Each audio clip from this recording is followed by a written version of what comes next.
भूमिका, जब सत्य खुद मुंह से निकल जाए। कभी कभी जीवन में ऐसा होता है कि हम सच्चाई को पहचान लेते हैं, लेकिन उसे स्वीकार करने का साहस हमारे भीतर नहीं होता।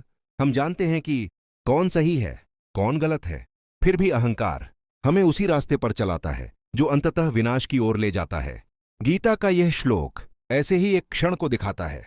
यह वह पल है जब दुर्योधन अनजाने में ही सत्य को स्वीकार कर लेता है, और यही अधर्म की सबसे बड़ी हार होती है। श्लोक: अपर्याप्तम तदस्माकं बलम भीष्माभिरक्षितम, पर्याप्तम त्विदमे तेषां बलम भीमाभिरक्षितम।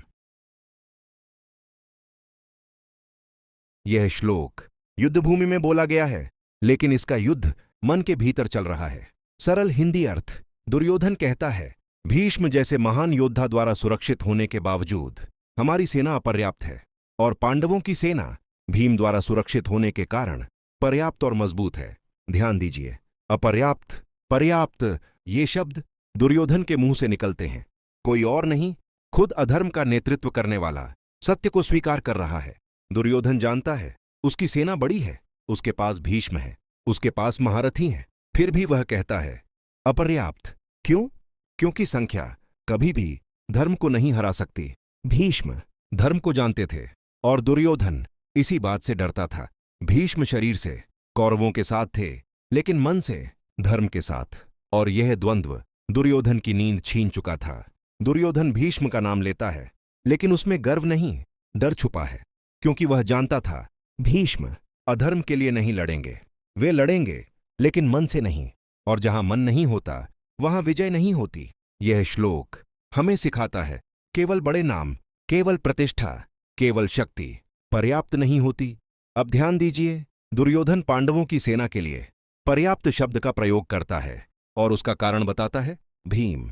भीम केवल योद्धा नहीं थे, भीम धर्म की क्रिया थे। जहां अन्याय होता वहां भीम खड़े होते। इसलिए दुर्योधन जानता था भीम की उपस्थिति पूरी सेना को पर्याप्त बना देती है। भीष्म महान थे, लेकिन भीम धर्म के प्रति समर्पित थे। भीष्म ने प्रतिज्ञा निभाई, भीम ने न्याय निभाया, और गीता यही अंतर दिखाती है।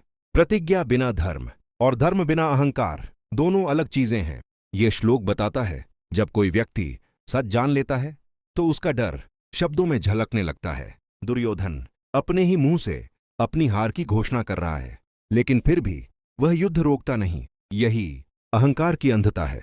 आज भी गलत बिजनेस, गलत रिश्ते, गलत नेता, गलत रास्ते, हम जानते हैं कि ये सही नहीं है, फिर भी हम चलते रहते हैं। क्यों? क्योंकि अहंकार स्वीकार करने नहीं देता।